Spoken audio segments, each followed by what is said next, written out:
Mofonaina isan'andro, atolotry ny Mpitandrina RAKOTONAVALONA Maholy.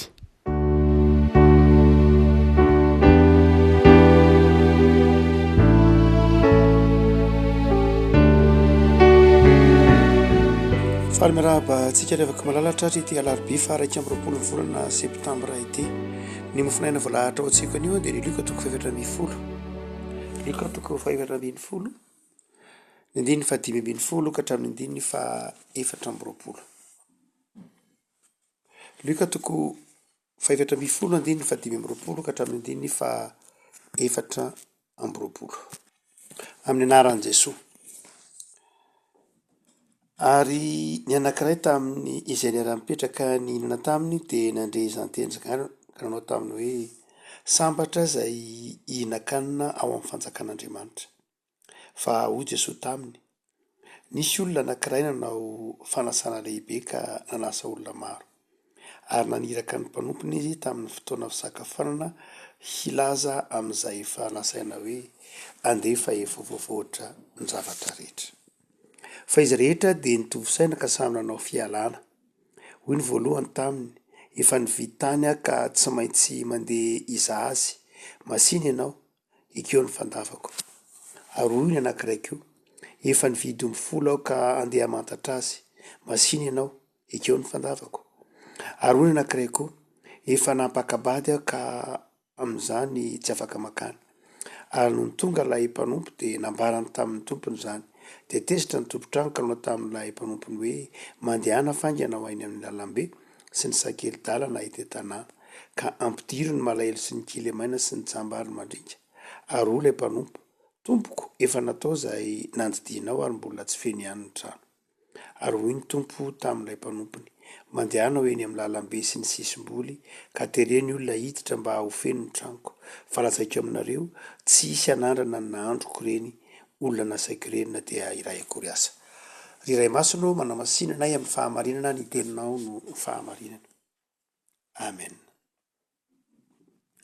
Isan'ny manome toerana ny fiaraha-misakafo ny jiosy ry havako malala. Ary ny fanjakana ny olo manakaja ao amin'ny fanjakana dia mandrakariva manasa ireo olona izay akaiky azy banke ho firazantsika azy moa. Dia mandrakariva rehefa amin'ny fotoan-dehibe na fotoana manokana dia misy fiaraha-misakafo ny olona ambony tahaka izany tao amin'ny fiarahamonina. Ary ny Romanina moa nanao izany fa ny Jiosy koa dia nanao an'izany. Dia eto ilay olona anankiray ny teny tamin'i Jesosy nanao hoe zao sambatra ny olona izay ihinan-kanina ao amin'ny fanjakan'Andriamanitra, sambatra izay voasa ao amin'izany fanjakan'Andriamanitra izany. Dia naka fanoharany Jesosy. Naka fanoharany Jesosy manao hoe nisy olona anankiray dia nanao fanasana lehibe izy dia naniraka ny mpanompony izy dia kanjo tsy izay rehetra nasaina akory dia nanaiky ary misy arany tsy nasaina tafiditra tao anatin'ny fanjakan'Andriamanitra. Tao anatin'ilay fanasana. Zavatra teny lehibe no foto-kevitra aloha voalohany indrindra izay manamarika ilay atao hoe fanjakan'Andriamanitra ka nahitsy ny tompo amin'ny momba ny atao hoe fanjakan'Andriamanitra. Ny voalohany dia mibaiko voalohany tenin'ilay fanjakan'Andriamanitra, tenin'ilay tompo-panasana zany, izay tsy hafa fa toy ny hoe toy ny tompo manasa antsika. Andefa efa-voavoatra ny fanasana. Zany hoe ny olona nasaina dia mamatambonina. Ny olona nasaina dia mamatambonina efa vita ny zavatra rehetra. Tsy misy ataon'ilay olona nasaina fa dia mamatambonina izy. Efa voavoatra ny zavatra rehetra. Fa ny tenin'ilay mpanasa faharoa dia izao, mandehana faingana ho eny an-dalambe. Teny faharoa izay. Zany hoe milaza zavatra maika, aingana mihitsy. Zany hoe ny fanjakan'Andriamanitra dia efa voavoatra ary maika ny idiran'ny olona ao amin'ny fanjakan'Andriamanitra, Andriamanitra. Efa voavoatran'Andriamanitra ny zavatra rehetra fa tsy vitany hoe voavoatrany fotsiny fa satrin'Andriamanitra ho tonga aingana ao amin'izany fanjakan'Andriamanitra izany isika hiaraka aminy. Ary ny fahatelo de zao, tena tereo mihitsy ny olona, zany hoe tena atao mihitsy zay atonga ny olona ho ao am'ilay fanjakan'Andriamanitra. Taomina mihitsy ny olona, terena mihitsy ny olona mba ho ao am'ilay fanjakan'Andriamanitra. Maika zany Andriamanitra. Ny tian'ny tompo ho takatr'ilay olona ny teny dia ny ny fanasana mahazatra ilay olona ny teny de zao manao hoe voatokana ihany, olombitsy ihany, tsy de maika loatra milamindamina, fa nahitsiny Jesosy zao ny olona rehetra mihitsy de afaka makao am'izany fanjakan'Andriamanitra zany. Terena mihitsy ary maika, tsy mifidy na iza na iza, tsy mifidy sokajin'olona hoe ambony mpamonjy mety ho banquier zay mety ho mahazatra, fa ny olon-tsotra mihitsy aza zay mety tsy eritreretina mihitsy ary dia manana anjara ary asaina terena mihitsy ao am'ilay fanjakan'Andriamanitra. Saingy eto de misy zavatra roko amboniny zay. Voalohany indrindra de izao, ny zavatra mahamaika atsika, misy zavatra mahamaika atsika, everitsika ho tena izy, everitsika ho zava-dehibe, fa mifanohitra am'ilay fanjakan'Andriamanitra. Raha toa ka mijery ireo fandavan'ireo zay olona nasaina isika, ny voalohany de ny teny manao hoe vao avy mividy tany aho ka tsy maintsy mijery an'le tany. Mazava ho azy, zava-dehibe ny tany teo am'Jiosy. Ny Jiosy any de tena nanao toerana mihitsy any, nanome toerana mihitsy ny tany. Ny tany mamaritra maha olona ny olona. Ny tany mamaritra ny identité mihitsy ny tany. Fa tsy hoe milaza fananana fotsiny, fa ny tany de ifandimbiasana, ny tany de identité. Tahaka ny fiteny manao hoe Josefa vany Arimaty na i Jodasy Iskariota sy ny sisa rehetra, izany hoe na i Petera Simona vany Galily, milaza identité, milaza anarana ilay fiaviana, ilay tany toerana. No zany de tsy maintsy ilain'ny Jiosy mijery ilay tany satria mamaritra maha izy azy. Dia mitombona tsara ny fialan-tsininy, hoe tena tsy afaka fahijery tany. Ny faharoa de zao, avy nividy omby. Izy moa teo hoe vao avy nividy omby folo zany hoe omby mizioga anankidimy. Ny omby moa mandeha tsororo, dia vao avy nividy omby 5 mizioga azy an'izao. Zany hoe resaka orinasa io, tena fitadiavana io, tena ilay iainana isan'andro io. De tsy maintsy mijery an'le omby aho, omby salama ve le omby, azo ampiasaina ve, manahoana ny mombamomba azy, de tsy maintsy jereny zany. De fialan-tsiny mazava ekeo ny fandava kosa. Ny fahatelo de ny hoe tena napakabady. Vao avy napakabady, ny bokin'ny Deutéronomie de miteny mihitsy manao hoe raha misy olona vao avy napakabady dia tokony ho tsoalefa miatafika izy. Zany fampakaram-bady zany zava-dehibe zany, izany fotoana tokana ho an'ny vady vao avy nampakarina, fantatry ny soratra masina fa zava-dehibe zany. No zany de ireo karazana fialan-tsiny rehetra eo de tena fialan-tsiny mitombona tsara, noble hoy nareo zay, tena mitombona mitoetra tsara, mihaja, fialan-tsiny amin'ny fomba mihaja mihitsy tamin'ity fanasana ity. Satria ao ny mampivelatra ny maha olona, ao ny mampivelatra ny fiaina tokantrano, ao ny mampivelatra ny fiainana isan'andro, ny saina, ny asa. De mitombona mihitsy ilay fialan-tsiny. Tsisy dikevitra. Saingy tsy nitombona kosa teo anatrehan'ilay tompon'ny fanasana. Misy zany ao amin'ny fanjakan'Andriamanitra io zany. Andriamanitra maika, te hamonjy antsika. Andriamanitra efa namboatra ny zavatra rehetra mba hamatam-boniny isika. Andriamanitra tia hitantsika aingana ho sambatra ao amin'ilay fanjakan'Andriamanitra. Fa izao ny olana, misy ny fialan-tsinitsika ny lasa aloha, ary ny fialan-tsinitsika nefa de mandrakariva maika amintsika, mety amintsika, fa tsy mitombona eo anatrehan'Andriamanitra.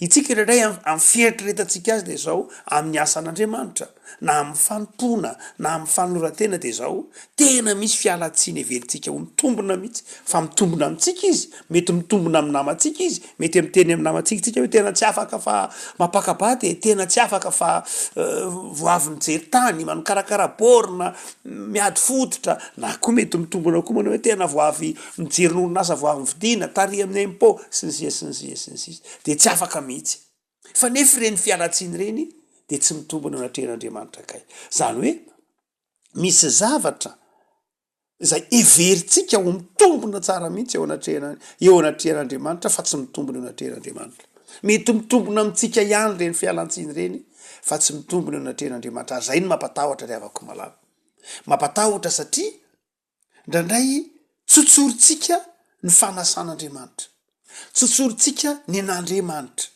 Andriamanitra efa misahirana zany manao fanasana zany de efa vitan'Andriamanitra de ny melo zay ny dikany hoe efa voavoatra ny zavatra rehetra efa vitan'Andriamanitra de ny melo efa fantatreo fa alahady ny andro de fotoana fiangonana efa fantatreo fa rehefa alahady faharoa fa voalohany fahatelo de misy fandraisana zany efa vitan'Andriamanitra de ny melo ny zavatra rehetra efa misy programa efa fantatra efa nataon'Andriamanitra de ny melo anao amin'ny maha-olombelona anao efa misy zavatra efa nomanin'Andriamanitra indrisy fa mbola hanombina antsika indray izay fotoana efa natokana ao an'Andriamanitra ary indraindray dia latsa-danja noho ny izay everitsika ho atsika ilay an'Andriamanitra everitsika ho lay atsika ny lasa aloha hoe le tany tsy hoe ratsy akory zany noble ho itsika teo sangy tsy zava-dehibe mitaha mifanasana izay nataon'Andriamanitra na ny fanjakan'Andriamanitra ary io efa nytenenin'i Jesosy manao hoe katsao aloha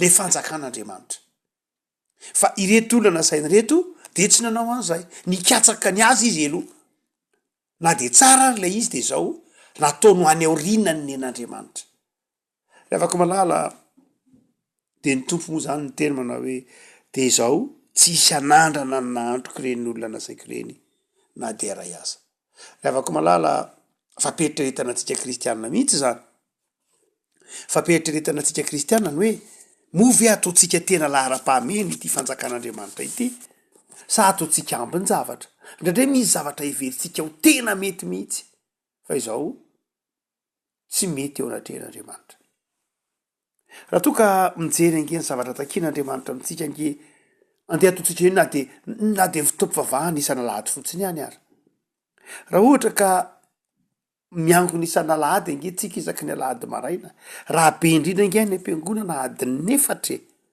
raha be indrindra any am-piangonana no adiny 4 raha be indrindra zany efa mahalana adiny 3 adiny 2 any am-piangonana raha be indrindra raha ohatra ka mbola atao am'le lalana sy vezivezena de mety ho adiny 4 tsy maninona zay natokana ao an'Andriamanitra adiny 4 ao anatin'ny herinandro ao anatin'ny herinandro zany ianao dia azany adiny 4 zany inge apahen'ny andro anankiray 420 andro 420 ora ny andro anankiray de apahen'ny andro anankiray tsy hoe apahafitony fotoananao akory tsy apahafitony fotoananao fa apaharoa amby 7 ny fotoananao zany kely zany afaka ny tompony tena na hoe fito ny andro sabata de mba atokano ina ny andro sabata raha ohatra zany ka marina fa tsy hanao kajy aminao Andriamanitra sanatria ny vava zao kajy resantsika zao koa tsy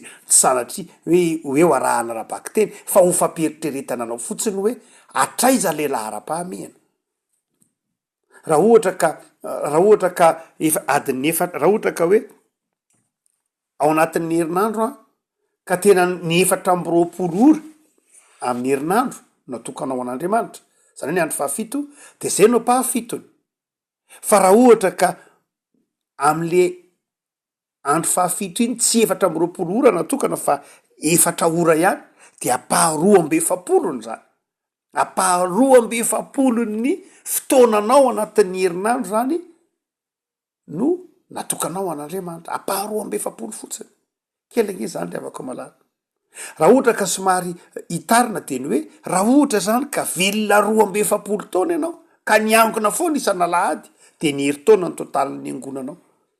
Raha velona 420 taona ianao zany ka vao nanomboka teraka de niangona isan'alahady ka 420 taona anao ka adiny 4 isaky ny alahady tany am-piangonana de 2 taona raha totaly zay 2 taona fotsiny 2 taona amin'ny 420 taona raha misy mpanompon'Andriamanitra niangona zany vao teraka ka adiny 4 izy any am-piangonana farafa ataontsika hoe salanisa dia raha totaly zay fotoana ny angonany de 2 taona monja amin'ny 420 2 taona monja. Raha ohatra moa zany izy ka mpanao ataontsika hoe mpanao isan-keritaona dia asana adiny firy zany sisa 0.420 ny 2 taona de hitanao fa tsy ampy ora sisa. Raha ohatra ka isam-bolana izy ny miangona raha isam-bolana izy ny miangona de 0.4 ny 2 taona fa hitanao fa tsy ampy 9 zany. Raha isaky ny fandraisana izy vao miangona dia 9 mba ao anatin'ny 420 taona mba niarahan'ny tera tamin'ny fiangonana akoatran'ny hoe fatsy no fahadidy sy ny tahaka zany. Ilazana afaka malala manao hoe marina loatra fa tsy ho zay satria ianao misy fotoana maro samihafa fotoana amin'Andriamanitra ny fanompoana koa ny tontolo andro fa tsy ny hoe ny any am-piangonana ihany fa ty ampieritreritra anao manao hoe atraiza lay lahara-pahamehana atraiza ny lahara-pahamehana. Vitan'ny olona milahatra irisy manao zavatra ikarakarana ny omby ikarakarana ny tany ikarakarana ny ankonana fa tsy vitan'ny olona manokana fotoana ao an'Andriamanitra. Fo miditra ao am-piangonana hoe te mijery famantaranandro ary te izao manomboka manisy izy ary tsy andro ny ara zay eo tsy hoe ratsy akory zany fa ty ampieritreritra hoe manahoana ny fanaovantsika ny fanjakan'Andriamanitra. Fa ny faharoa zay tiany tompo ho ao antsaintsika rehefa malala de misy valeur misy sotoavina tsy afa-miditra mihitsy eo am'izany fanjakan'Andriamanitra zany. Zay ny tiany tompo teneniny. Ny sotoavina tsy afa-miditra eo am'izany fanjakan'Andriamanitra misy sotoavina tsy afaka miara-dalana amin'ny fanjakan'Andriamanitra de ny sotoaviny mamona tsy afaka miara-dalana amin'ny fanjakan'Andriamanitra zany. Ny sotoaviny mamona de zao sotoavina zay manohitra ny fahatsorany fanjakan'Andriamanitra. Zay ny dika le teny ampidiro daholo ny mantra ny mandringa satria tsy sotoaviny mamona ny fanjakan'Andriamanitra. Ary de mandrakariva de indraindray ny zavatra hitantsika eto ambonin'ny tany de sotoaviny mamona de kajiana daholo ty rehetra ty sotoaviny ny tombontsoa manokana zany no hitantsika ka tsy miaraka amin'ny fanjakan'Andriamanitra mihitsy zany. Hoe fitadiavana ny tombontsoa manokana mety hoendrika maro samihafa io ny fitiavana ny voninahitra ny fitiavana ny ndafiny zavatra maro samihafa de mifanohitra amin'ny fanjakan'Andriamanitra. Tsy hoe tokony anao lahara-pahamehana ihany ny an'Andriamanitra isika fa tokony fantatsika koa fa misy zavatra tsy afa-miaraka am'izay olona ho ao amin'ny fanjakan'Andriamanitra. Misy toe-tsaina izay tsy afa-miaraka am'izany hoe fanjakan'Andriamanitra zany. Ary io no mahatonga ny Jaona ny teny manao hoe aza ty zao tontolo zao. Mety misy zay iverintsika hoe cause noble misy zavatra iverintsika ho tsara mihitsy idivan'izao tontolo zao hoe ady ho an'ny zon'olombelona ady ho an'ny zon'ny fiverenana tsara daholo zany rehetra zany fa tsy tokony ataontsika hifanohitra amin'ny sitrapon'Andriamanitra. Na mety misy zavatra iverintsika mihitsy aza hoe hoeritreretintsika hoe tena mety fa izao tsy afa-miara-dalana amin'ny sitrapon'Andriamanitra. Afaka malala engany ho takatra ao fa zava-dehibe andrasan'ny tompo aminao de enao mibanjina amin'ny fanjakan'Andriamanitra ary matoky fa efa ao am'izany fanjakan'Andriamanitra zany ianao de aza isan'izay tsy mahay mandahatra ny lahara-pahamehana. Aza isan'izay tsy mahay manararoatra ny antson'ny tompo hoe efa voavoatra ny zavatra rehetra. Zany hoe efa nomanin'ny tompo anao ny fitahiana, efa nomanin'ny tompo anao ny fifaliana ny fampahirezana fa izao ataovy lahara-pahamehana zany. Efa nomanin'ny tompo anao ary maika ny tompo. Aza mpifanoherina amin'ny zavatra tontolo zao ny fanjakan'Andriamanitra. Fa izao aoka izay mifanohitra amin'ny fanjakan'Andriamanitra de ataovy any aoriana ny fanjakan'Andriamanitra. Kakatsao aloha ny fanjakan'Andriamanitra de anampanao ny zavatra rehetra. Vavakisika. Tompo misaotranao zahay fa omenao fahazavan-tsaina fa ny fanjakanao de efa nentin'ny Jesosy zanakao ity amin'izao tontolo zao. Ary manasa anay mandrakariva ianao handray zany fanjakan'Andriamanitra zany. Maiky anao hiaraka aminay, maiky anao onona tomponay, maiky anao hitantana sy hivimbina anay, maiky anao ampifaly anay. Fa zahay no mampiandry anao. Mandrakariva mitsangana eo ambaravakana anao mandondona, hitondra fiadahana sy fifaliana hitondra ny fanjakanao aty anatinay, fa ampiandrasinay. Tsy ampandrosoanay. Tsy ataonay lara-pahamehana. Tompo de mitahianay, sokafy ny fonay ary sokafy koa ny sainay, aizany matakatra fa eo akaikiny mandrakariva ianao ary te hiditra ao amin'ny fiainanay. Fa io ny fonay tompo. De mety eza hanjaka amin'ny tokantranonay tsirairay avy, mety eza hanjaka amin'ny toeram-piasanay amin'ny fiarahamonina misy anay. De avao zay tompo mba ahatsiaro fa efa voavoatranao ny zavatra rehetra, ka tianao ny hifalianay miaraka aminao hatrany. Jereo ny tanindrazanay tompo. Tsy mitsahatra mivavaka aminao zay ho an'izany tanindrazanay zany, mba afaka hilamina, hiaina, hitory ny filazantsaranao. Eto amin'ity nosy malalana ity ny fiangonana, ka isian'ny fandriampahalemana sy ny fifaliana ary olesy tosika ny fahantrana. De mametraka izao herinandro madivy farany zao zay, tena ny herinandro zay Jesoa eo ampelantananao. Mitoera aminay Jesoa. Amen.